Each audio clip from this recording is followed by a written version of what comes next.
मोरे पिछवारावाय परबर होया परबर का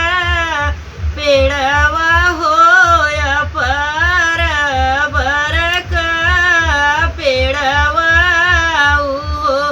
मोरी बहिनी आवत बास उबास कौशिल्या देई के आंगन हो कौशिल्या देई के आंगन हो अपने ओ सारे रानी कही हो सुमित्राय रज करई हो मोरी बहिनी चले हो ये बड़े दरबार हो कौशिल्या देई के आंगन हो कौशिल्या देई के आंगन हो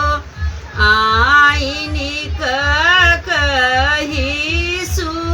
सुमित्रा हो पलंग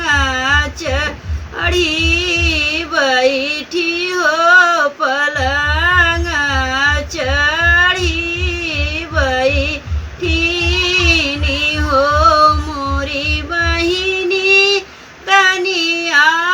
अपन राम देखाव हो लव हटी घर जाई हो लव हटी घर जाई हो का हम राम देखउबत का तू देखबिउत का तू